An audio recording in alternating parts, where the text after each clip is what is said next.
protecting the police every single day. In 2 or 4 weeks to discuss the same topic. So Yeah. I agree with Commissioner Hall. I do as well. Commissioner Cole, do you have any comment? No, I agree also. I mean, this is the time and a place. Let's hear And everything. we're here to get this done.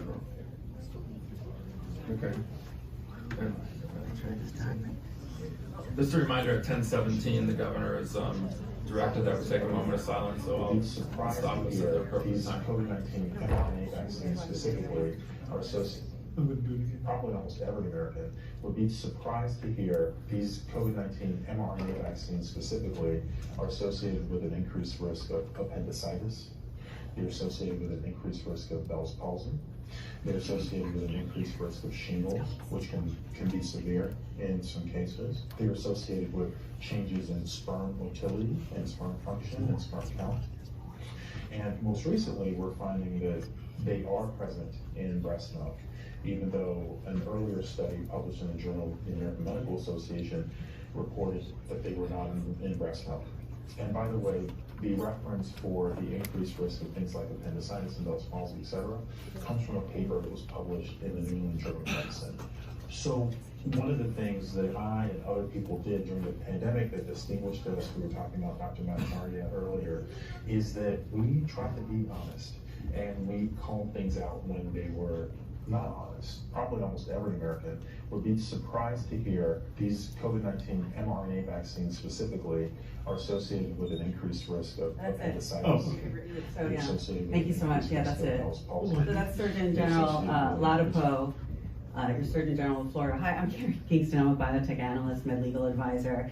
And that was the Surgeon General Ladapo. How do I get this to full screen? Thank you. And as he was saying that the federal government and representatives of the federal government weren't always honest. And I'm honored to be here to speak to you, commissioners. I'm honored to be in a free county in the United States of Florida. So thank you for having me. My colleagues in San Diego have been arrested for speaking out at the commissioners meeting, so I feel safe here, so thank you for that. And I'm gonna go through this pretty quickly, but I do want to address these materials on the right-hand side, that chaotic piece that you see. That is one of the materials from the NIH for the COVID-19 education. And I agree this isn't a promotional piece, because in promotion, in my industry, under the law, you have to provide fair balance. And fair balance is what your Surgeon General just said. So on every one of these pieces, it would have to say, you're at risk for a heart attack, you're at risk for inflammation of your brain and spinal cord, you're at risk for having a stroke, you're at risk for having a reduced sperm count, you're at risk for having a spontaneous abortion, you're at risk for being infertile. And none of that was provided. And what's happened in America is many families, individuals, and counties have delegated the responsibilities of taking care of one another to the federal government.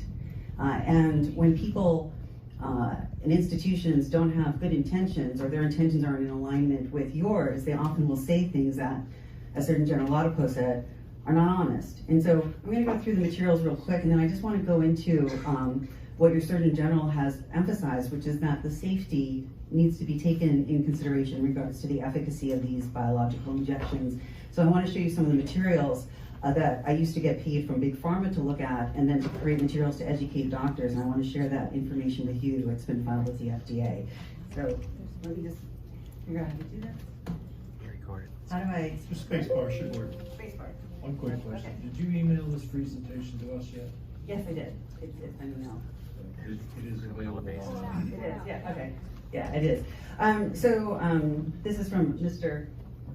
Euler. The letter says, again, if someone's intentions aren't in alignment with yours, they'll tell you what you want to hear. And I think it's very clear that the commissioner said, look, if we're going to work with the NIH, we've got to be very clear. We're not going to adhere to mandates such as mask wearing, and we don't want promotion of the vaccine. So in the letter from the healthcare network, it clearly states at no time are they going to promote the mask wearing or being vaccinated, yet the materials say wear a mask, yet it says get vaccinated from the CDC.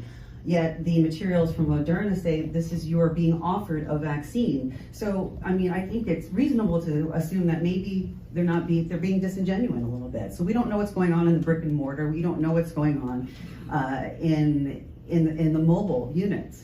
And then for the Pfizer one, it was to offer it to children 12 and older.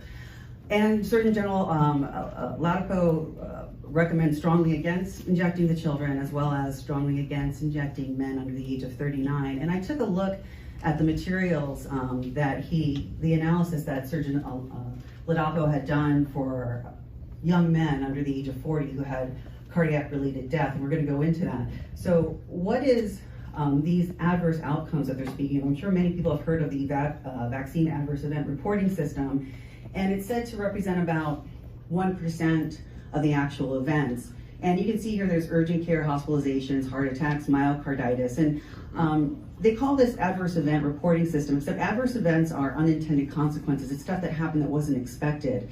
And when it is expected, which I'm going to show you that they knew this was coming, it's deceptive in nature and criminal in nature. And these numbers do not properly reflect the actual numbers in the United States. There was an early app that was called the vSafe database for 10 million early adopters who got injected, and 7.7% of those 10 million had an adverse event. Over 500,000 of them had to go to urgent care. That was just in the first couple months of the rollout with just 10 million. There's only 200,000 going to urgent care and hospital in VAERS after 2 years on being available. So again, VAERS is supposed to be adverse events, they're unexpected. But on October 22nd, 2020, the FDA met with industry, including Pfizer, and they said, here are the outcomes of the mRNA COVID-19 injections. As you can see, it includes birth defects, stroke, seizures, convulsions, swelling of the spinal cord, myocarditis, myocardial infarction, and death. So this was based on both the phase 1, 2, and 3 trials, but it's also based on the use of mRNA lipid nanoparticle technology in cancer. I'm sure people have heard this technology isn't new. It was used in cancer, and so they knew that these events were going to happen because those people had 2 weeks left to live. So it was a reasonable risk if they had a risk for death. It's not a reasonable risk to put someone at a risk for death, stroke, heart attack, or permanently being disabled when they have their entire life in front of them, especially a 6-year-old child. This was in clear violation of the food and drug safety laws. So under phase 1 trials, if you're going to put a human being or a child at unnecessary risk for illness or injury, it's against the law. They knew this. This is a June 2021 meeting with the FDA with Pfizer and industry, and they talked about doing the studies in children. What did they say? They said in the studies with children, yes? Can I just make one correction? Yeah. You're addressing us, not briefing the crowd. I'm so sorry. I'm so sorry. I'm so used to doing that. It's a small yeah. technicality. I know. Everybody I'm sorry. knows, but just so we can keep protocol. I'm so sorry about that. Thank you for correcting me, Commissioner Castro. So they, in June 2021, what happened is they met with the industry, and the FDA had said, look, we can't conduct a clinical trial in children because children don't get the disease. It's statistically infeasible or impossible to make a vaccine that's going to be more effective than a child's natural immune system. So that was clear violation, putting the children at risk. Again, under 21 USC 355, the risk evaluation and mitigation strategies, it has to show that the benefit outweighs the risk. And again, for healthy people, for children, for adults, basically for 99% of Americans, the benefit did not outweigh the risk with these injections. And the risk was 0.1% per Dr. Anthony Fauci from February of 2020 in the New England Journal of Medicine. He published his public opinion. And the real risk was for people 85 and older who had a case fatality rate of between 10 and 27%. The fatality rate in that age range was 13%. So overall, the rate of dying from COVID-19 was similar to your age group. Unless you were under the age of 19, then there was no risk. So going back to your Surgeon General Latipo's study on the adults with cardiac-related death related to the injections, he looked at both adults and women. And we don't have a ton of time, but he concluded that men under the age of 39 had an 84% increase of risk for having a cardiac-related death. I wanted to show everyone the numbers here that you can see. He took a look. What he did is he looked at the Florida database of everyone that had a cardiac-related death that had a COVID-19 injection. Dr. Latipo had excluded anyone that got a booster shot or more, so you can only have 1 or 2 shots. He excluded anyone who had a COVID-19 diagnosis, And he also excluded anyone that had a history of cardiovascular disease. So it was very, very limited numbers. And he looked at the number of deaths for people who died within 6 months of an injection, and the risk period was within 4 weeks or 28 days. What you can see is that with that stringent criteria, he found that over 16,000 men and women died from a cardiac-related death from the COVID-19 injection within 6 months, and over 3,400 within 4 weeks. This is why he recommends against it. What I want to show is why the federal government is not being honest with us. In the VAERS database, over a period of 2 years across our entire nation, just for the United States, they have 16,000 deaths in total. In total, not related to all the different diseases that's related to the COVID-19 injections. And when your Surgeon General took a close look at his state alone, he found over 16,000 just with cardiac related within a 6-month period. Can we just take a pause right there? Mm-hmm. Let me just read something from our governor, Ron DeSantis. Yeah. It says, whereas on February 14th, 2023, marks the 5th anniversary of one of Florida's darkest days when 17 innocent lives were lost in a massacre at Marjorie Stoneman Douglas High School in Parkland, Florida. Now, therefore, I, Governor Ron DeSantis, Governor of the state of Florida, by virtue of the power and authority vested in me, ask all residents of the state of Florida to pause for a moment of silence at 10:17 a.m. on February 14th.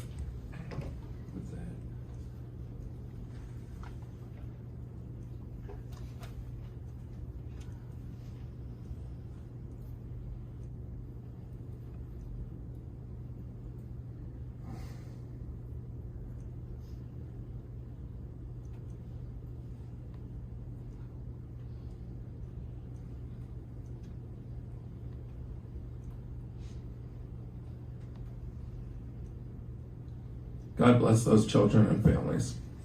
Amen.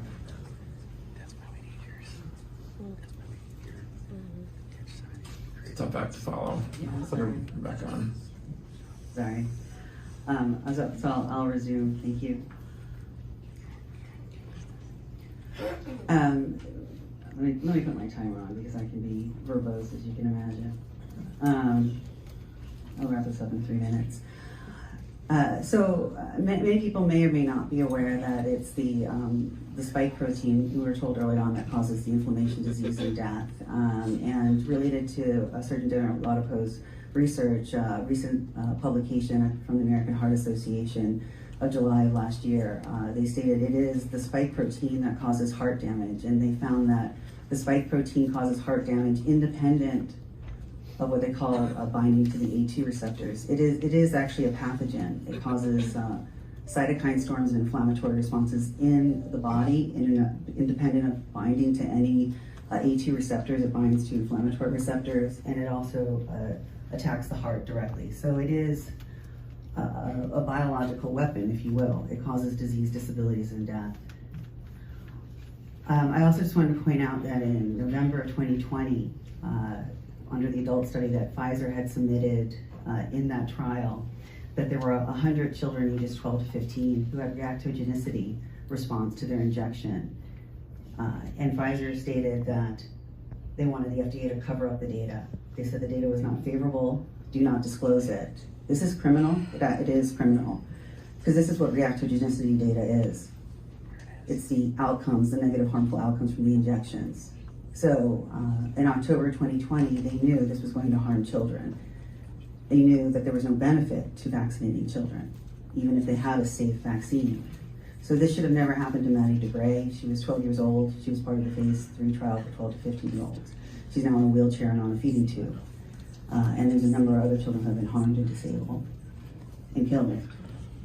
So then when the FDA approved the product, they said that they knew that it causes heart inflammation, myocarditis, pericarditis. They said an important potential risk is vaccine-associated related disease, which is probably why more people in the hospital with COVID-19 are vaccinated than unvaccinated, because it enhances disease. They said the missing information was vaccine effectiveness, saying they don't know if it's going to ever work in the real world.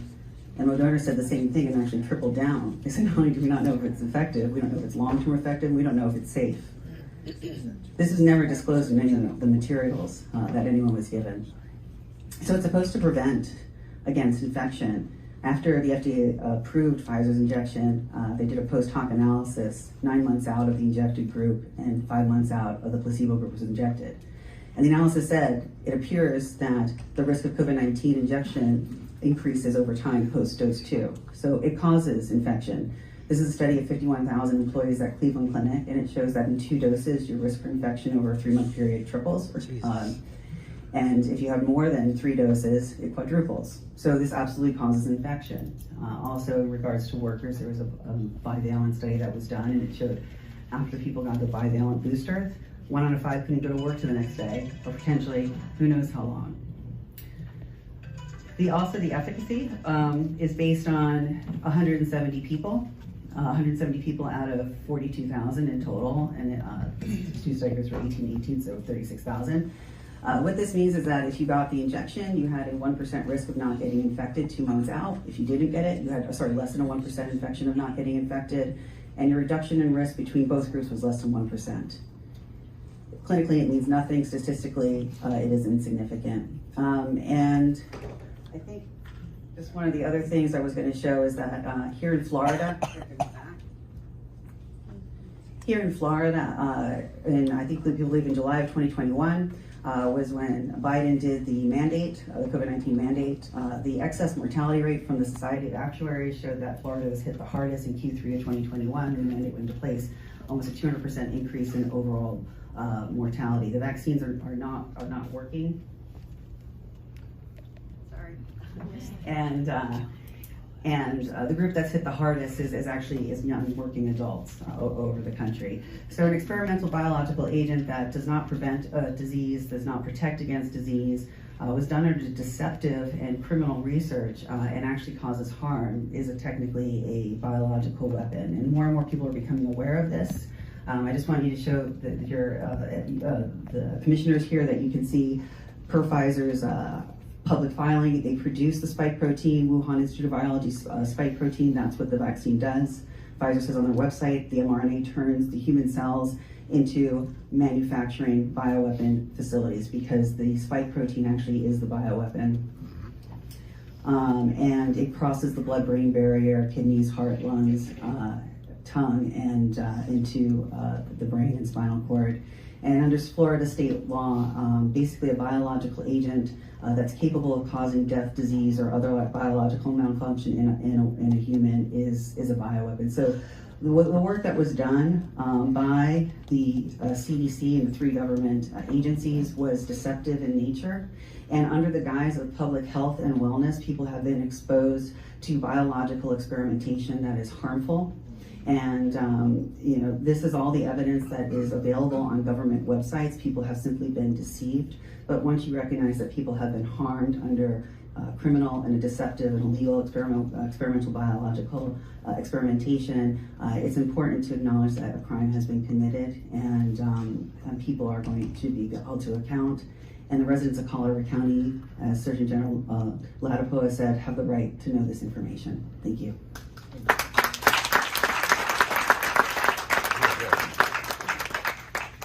All right, sir. We have 14 public speakers. Your first speaker, and I'm going to call more than 2 names.